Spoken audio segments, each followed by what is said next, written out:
Muy buenos días, bienvenidos a este tiempo devocional, tu palabra para encontrar el camino. Hoy es 9 de septiembre del 2025. Vamos a continuar con la lectura de la Biblia, con la carta de San Pablo a los Filipenses, capítulo 2, versículos 12 al 30. Filipenses, capítulo 2, versículos 12 al 30.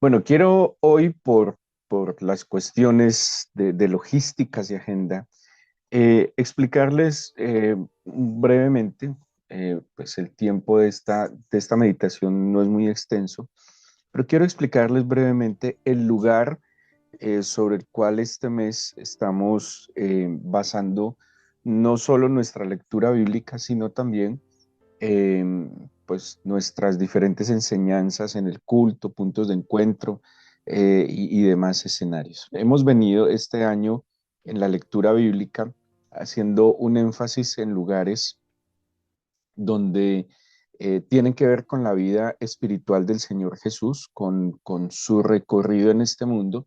Y por eso iniciamos desde Nazaret, que fue el lugar de la Anunciación, donde la Virgen María recibe las primeras buenas nuevas del nacimiento del Salvador, de la concepción del Salvador. Y hemos visto durante cada mes, ¿sí? Cómo siguiendo los pasos del Señor Jesús, viéndolo en cada uno de estos lugares. El mes pasado entramos a un lugar que, como lo hemos dicho, es la joya de la corona, el centro espiritual, no solo para cristianos, también para judíos e incluso los musulmanes también lo consideran su centro espiritual y es Jerusalén. Pero dentro de Jerusalén hay un lugar muy especial que, según la misma escritura, y lo vamos a ver brevemente, es el centro espiritual del mundo entero y es el monte del templo. ¿Sí? Ustedes en la imagen que tienen en la diapositiva que proyectamos, ven una especie de explanada y al fondo digamos, una cúpula, es una cúpula dorada.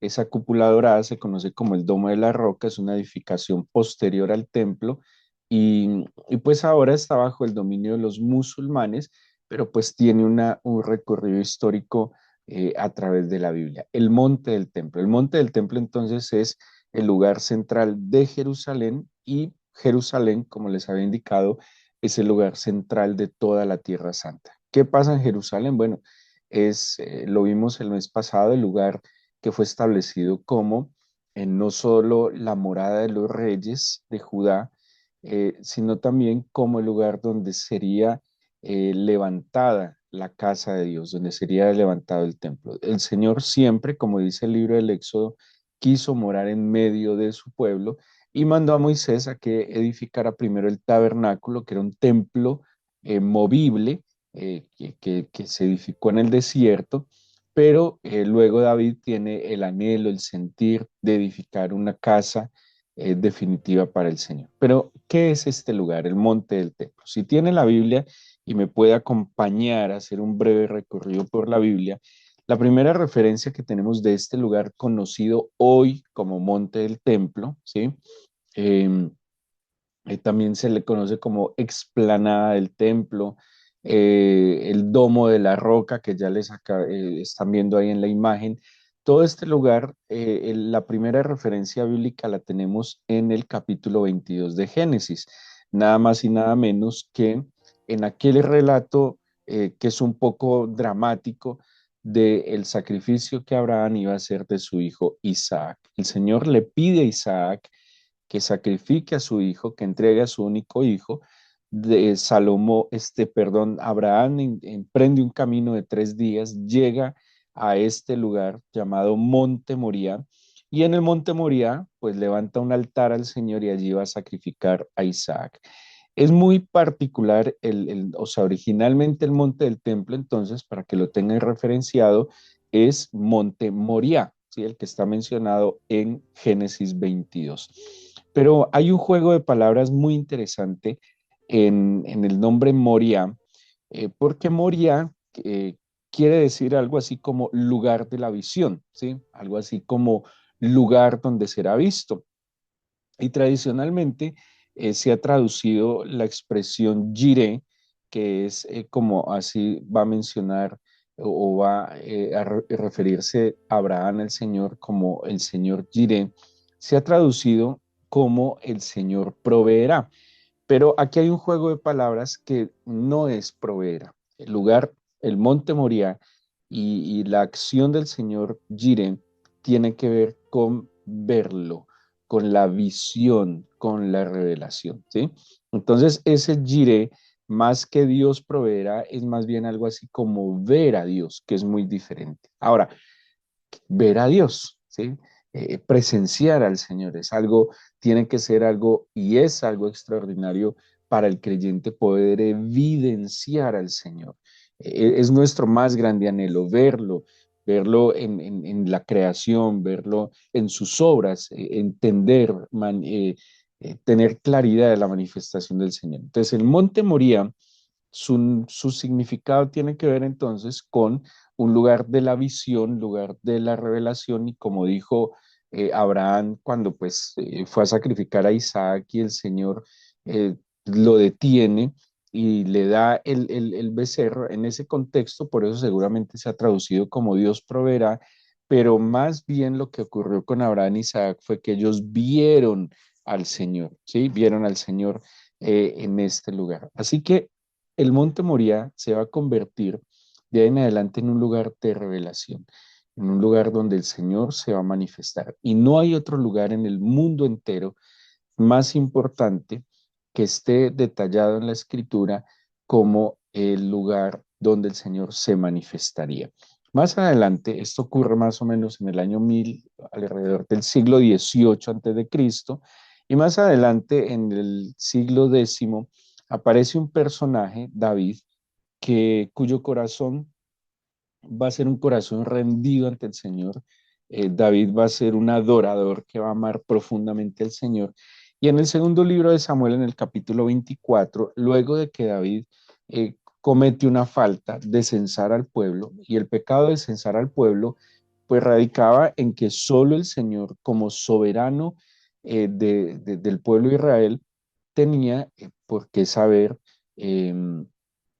su pueblo. A ver, había una tendencia en los reyes, creo que es una tendencia de todos los seres humanos, a cuantificar, porque el cuantificar de alguna manera es como un indicador de crecimiento y de poder. Generalmente cuando se cuantifica, cuando se establecen lo que se tiene, lo que se ha logrado, pues el corazón del hombre tiende a ufanarse, a gloriarse de los logros que ha tenido. Eso era lo que el Señor no quería, porque David al contar sus ejércitos, al censar a su pueblo y ver que su pueblo había crecido, que su pueblo era poderoso, que tenía un gran ejército, pues entraría entonces a confiar en los números y no en la gracia y en la mano del Señor. Esto desagrada a Dios, ¿sí? Porque al fin y al cabo, como dice San Pablo, el crecimiento lo da el Señor, y David no era el soberano absoluto sobre el pueblo de Israel, él no era quien tenía que hacerlo, ¿sí? Es la actitud que tuvo que haber visto el Señor en David que le desagradó. Porque en el libro de Números, a diferencia, el Señor sí manda que cuenten al pueblo, a que lo censen con, pues, la necesidad de ordenar al pueblo. Pero en el caso de David hubo algo más allá del orden y era más bien una tendencia a la vanidad que el Señor no le agrada. Bueno, el caso es que viene un castigo por el censo, y David, en el afán de, eh, pues como reconciliarse con el Señor, que necesita ofrecer al Señor como una ofrenda de paz, eso está establecido en la Torá, y él entonces compra la era de Araúna el Jebuseo, que era precisamente el monte Moriah. ¿Sí? Acordémonos que la ciudad de David que les expliqué quedaba en la colina sur del monte Moriah, ahí se había establecido David, y la cima, la parte de arriba, sería el monte Moriah, que era una era de un señor conocido como Araúna. Históricamente el significado lo explican algo así como que en ese lugar trillaban, ¿sí? Era un lugar de trilla.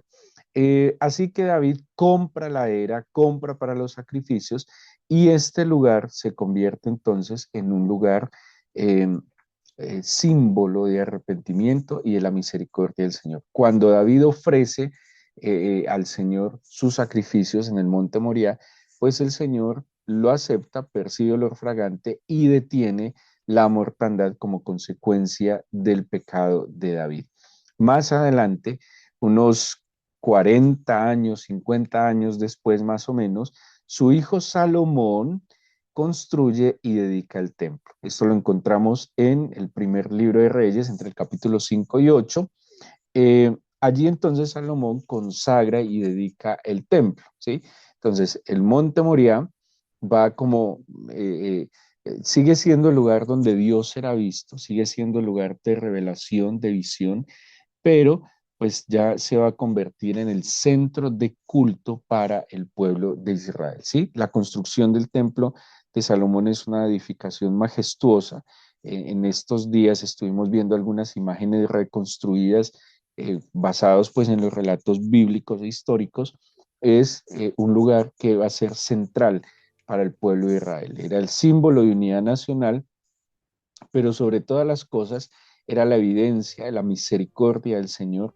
Acordémonos que cuando Salomón consagra el templo, desciende la presencia del Señor, lo que se conoce como la Shejinah, la presencia visible y manifiesta del Señor sobre el templo, y allí pues el Señor va a bendecir a su pueblo. Pero pues ya sabemos la historia años más adelante. Pero quisiera que, porque antes de la destrucción del templo, hay una profecía que a mí me llama mucho la atención porque es particular encontrar una profecía, aunque eran contemporáneos, en dos profetas diferentes. Y estoy hablando que la profecía es, podríamos decirlo, idéntica. En el capítulo 2 de Isaías, los versículos 1 al 4, y el profeta Miqueas, en el capítulo 4 del 1 al 5, tenemos la misma profecía. ¿Sí? Si ustedes son curiosos, y pueden comparar el tiempo, de verdad no nos da para eso, pero si ustedes comparan Isaías 2 del 1 al 4 y Miqueas 4 del 1 al 5, más o menos,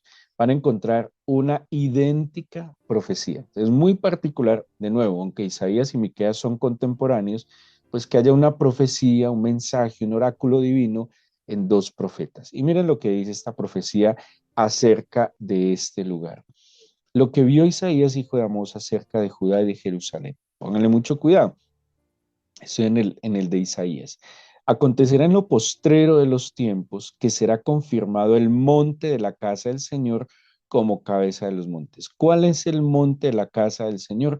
Pues este monte Moriah, donde se levantaría el tabernáculo, el templo, perdón, donde en este momento de la profecía de Isaías existe el templo, pero está hablando de los postreros tiempos, que este lugar será confirmado como cabeza de los montes. Y dice, y será exaltado sobre los collados y correrán a él todas las naciones y vendrán muchos pueblos y dirán, venid, subamos al monte del Señor, a la casa del Dios de Jacob, y nos enseñará sus caminos y caminaremos por sus sendas, porque de Sión saldrá la ley y de Jerusalén la palabra del Señor. ¿Sí? Sabemos, como lo dice la misma escritura, la salvación vino de los judíos. Así les moleste a muchos hoy, pero eso es una verdad histórica, bíblica, espiritual, que pues por más que quieran negarla, es imposible. Este lugar entonces, en la visión de Isaías, es, va a ser y será un lugar central para la adoración y para el culto al Señor. ¿Sí? Naciones enteras vendrían a la adoración y han venido y seguramente en la gracia del Señor vendrán. Luego, este templo es destruido en el 586, es destruido a causa del pecado por Nabucodonosor el babilonio, donde no solo el templo es destruido, sino también la ciudad de Jerusalén es destruida. 70 años después aproximadamente, en cabeza de Zorobabel y Josué, Eso está en el libro de Esdras, en los primeros 5 capítulos, bueno, 6 capítulos, en los libros de Ageo, del profeta Ageo y del profeta Zacarías, está la obra que van a hacer entonces Josué, o más bien en cabeza de Josué, sumo sacerdote, y de Zorobabel, gobernador, la restauración del templo. Ahora, este templo no va a ser el mismo que construyó Salomón, este templo va a ser un templo más austero, un templo más pequeño, pero pues al fin y al cabo se restaura el culto central en el mismo monte Moriah. ¿Sí? Eso lo tenemos en los libros de Esdras, Ageo, Zacarías, aproximadamente en el año 522 al 516 se dio estamos hablando antes de Cristo, en la pues, edificación del templo. En la época del Señor, ya en el primer siglo, aparece un personaje llamado Herodes el Grande. Herodes el Grande era pseudo judío. Cuando digo pseudo judío, es que era de madre judía, pero de padre idumeo, ¿sí? O edomita. Es decir, idumeo o edomita es el mismo gentilicio. No era muy querido por los judíos, porque era un rey puesto por el Imperio Romano. En el primer siglo, la Tierra Santa está bajo el poder del Imperio Romano, como toda la región del Mediterráneo. Y este rey Herodes, como no era muy querido por los judíos, porque pues era pseudo judío y al fin y al cabo representaba al imperio, por agradar a los judíos decide restaurar el templo. Y la restauración que hace es extraordinaria. ¿Sí? Casi podríamos decir que él reconstruye el templo hecho por Zorobabel y por Josué y le da unas dimensiones que ni en la época de Salomón. O sea, el templo de Herodes es mucho más grande, más majestuoso que el mismo templo de Salomón. Y hoy ustedes, pues si han visto imágenes de Jerusalén, toda esa explanada, ¿sí? Toda esa, digámoslo así, esa construcción que se levanta, que es enorme, de verdad es enorme.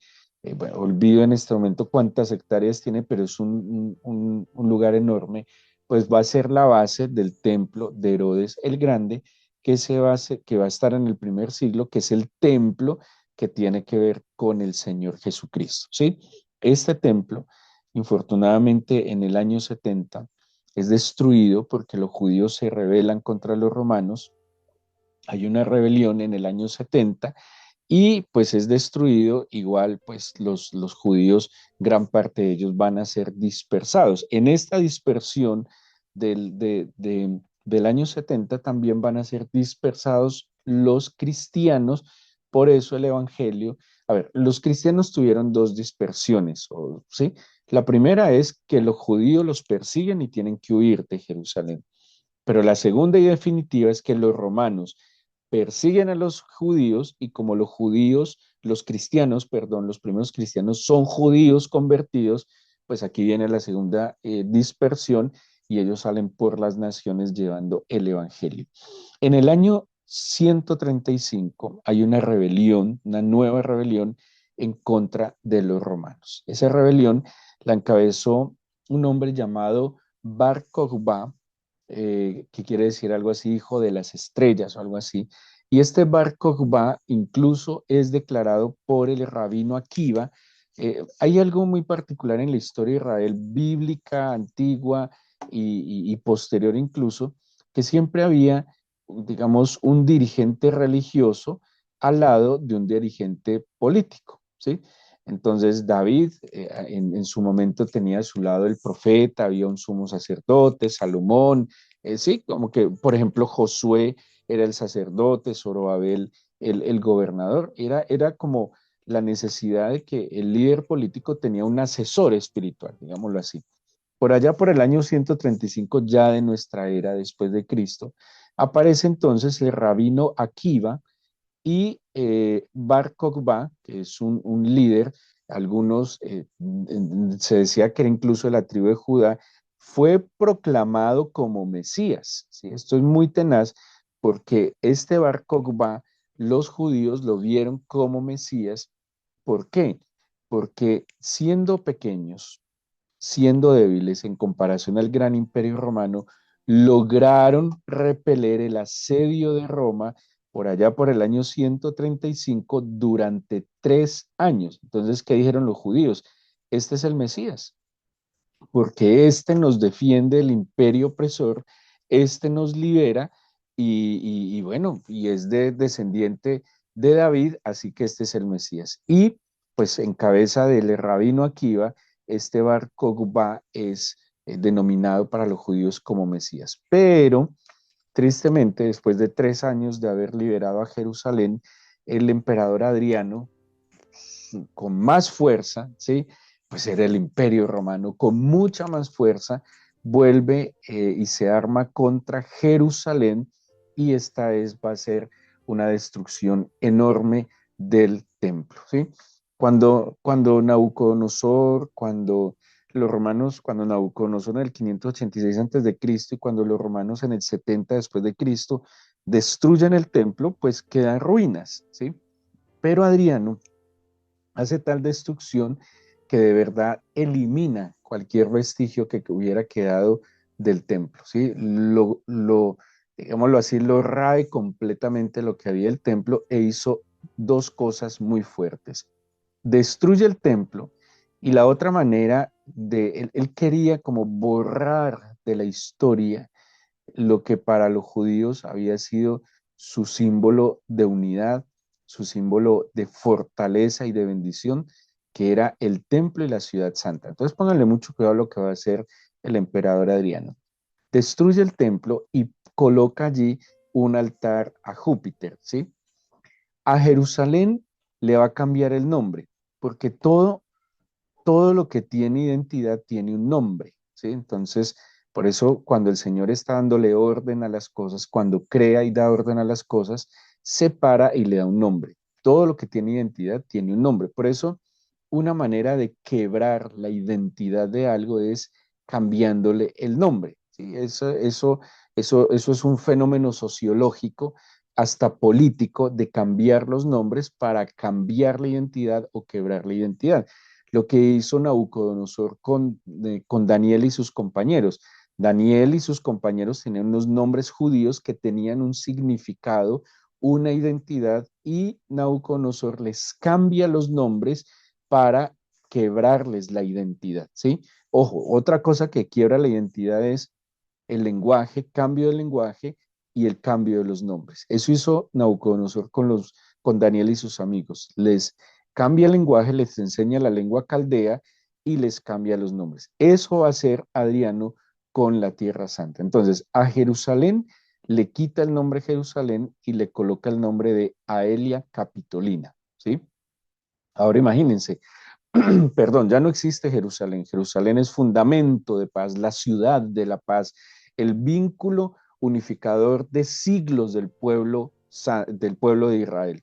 Entonces ya no existe Jerusalén, no porque el lugar ya no exista, sino porque le cambia el nombre. Y ojo con esto, en ese momento la Tierra Santa se llamaba Judá, de tiempo atrás. Acuérdense que Israel se había dividido y la región donde quedaba Jerusalén era Judá, de ahí venía el gentilicio judíos, y Judá es la tierra que rodeaba a Jerusalén, o sea que Jerusalén era la capital de Judá. Le quita el nombre Judá y le va a poner, escúchenme muy bien para que entiendan el origen de ciertas cosas, estamos hablando año 135 después de Cristo, y le coloca el nombre Palestina. ¿Por qué el nombre Palestina? Porque los antiguos enemigos del pueblo de Israel eran los filisteos, ¿sí? Filisteos. Y este Adriano, por odio, por venganza contra los judíos que se habían rebelado contra el imperio, pues le coloca el nombre a su ciudad santa y a más bien a la región, perdón, a la región, el nombre de los enemigos históricos del pueblo de Israel. Y la palabra Palestina es una palabra latina o más bien la latinización del término filistea, ¿sí? Entonces, filistea es la misma palabra que Palestina. Y desde el año 135 se va a conocer entonces, por decisión de Adriano, esta región como Palestina. Desde allí, o más bien ese es un argumento que tienen para pelear esa tierra, ¿sí ven? Pero los que han estado allí históricamente por mandato divino ha sido sin duda alguna el pueblo de Israel. Ese es el monte del templo. Así que ahí, en ese lugar del monte del templo, va a quedar establecido un templo al Júpiter hasta que tiempo después, en la era musulmana, más o menos en el 685, entre el 685 y 691 en nuestra época, estamos hablando 7 siglos después, 17 siglos después de que David compra esta era, 1600 años después de que Salomón construye el templo, los musulmanes van a construir ahí lo que ustedes ven como el domo del lago de roca, y el sentido de esta construcción tiene que ver con un tema político porque después de la muerte de Mahoma los musulmanes se dividen, ¿sí? Sus descendientes se dividen y había un califato que tenía su, digámoslo así, su liderazgo centrado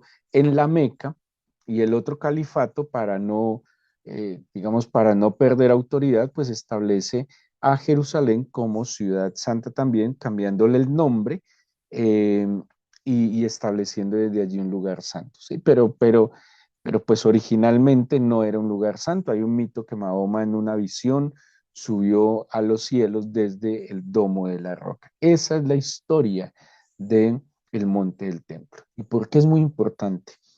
Y porque el tiempo no nos alcanza a mencionarlo, pero también lo que está planteado para el futuro, para el final de los tiempos. Lo que nos dice también el libro Apocalipsis y los libros pues de mensajes escatológicos de lo que vendrá y tiene que ver con este lugar. Por ahora, mientras existe, mientras se puede visitar, es un lugar extraordinario donde sin duda alguna ahí está la presencia del Señor, es muy particular, aunque hoy sea un lugar de culto musulmán, también los judíos lo visitan. Los judíos suben obviamente con cierta seguridad porque es un lugar administrado por Jordania, digámoslo así, una policía interna jordana cuida este lugar, eh, pero, pero las palabras del Señor no son borradas ni por actos humanos como el que hizo Adriano, que quiso borrar el nombre de Jerusalén, el nombre de Judá, cambiándolo, quiso borrar la historia, pero lo que el Señor ha hecho, ha dicho, ha establecido, eso no lo va a cambiar nadie.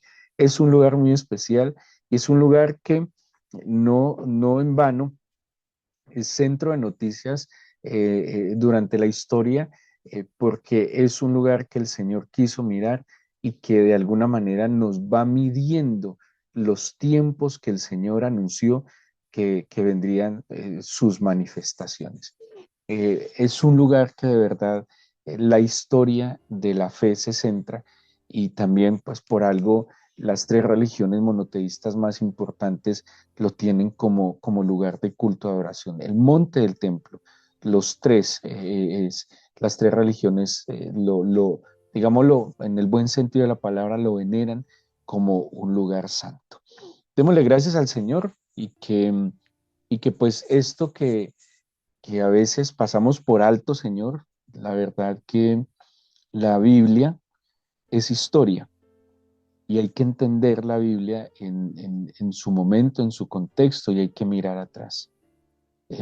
Hoy, señores, somos víctimas de la desinformación y de la ignorancia porque la historia se ha tratado de tergiversar, de anular, de cambiar, y el desconocer la historia, Señor, de las nuevas generaciones también los hace cometer los mismos errores. Eh, Tus palabras y ver este relato, Señor, y lo que la Biblia nos cuenta desde el Génesis, nos corrobora que tus palabras no pasarán, que tus designios son firmes y que se cumplirán, Señor. Que por más fuerte y poderoso que crea ser el ser humano, no podrá detener lo que tú has establecido. Tú quisiste establecer el Monte Santo, el Monte Moriah, o llamado también posteriormente como el Monte Sión, porque así se acuñó su nombre.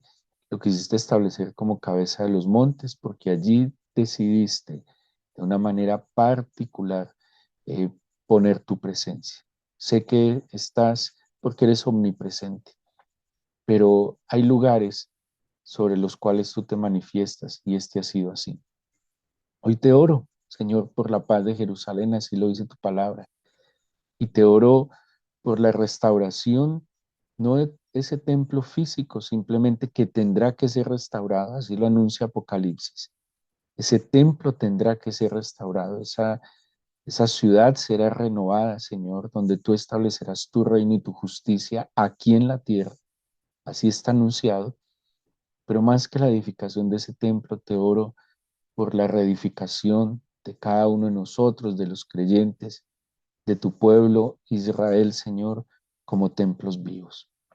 Te pido que la paz tuya en nuestros corazones nos gobierne y que nosotros podamos verte y que así como este lugar ha luchado por, y digo de manera metafórica, ha luchado por ser lo que tú determinaste que sea, nosotros también estamos llamados a luchar para mantenernos como una casa viva tuya, Señor, como un templo santo. Yo te pido que nos des siempre inteligencia y sabiduría para estudiar tu palabra, comprenderla y de todo lo que está planteado en la Escritura, poder aprender. Señor, queremos verte, necesitamos recibir tus visiones y revelaciones y te pido que nos acerques a tu corazón día a día. Te entregamos este día, te pedimos tu bendición, te pedimos, Señor, tu respaldo, pero también tus cuidados en nuestras entradas y salidas. En el nombre de Jesús. Amén.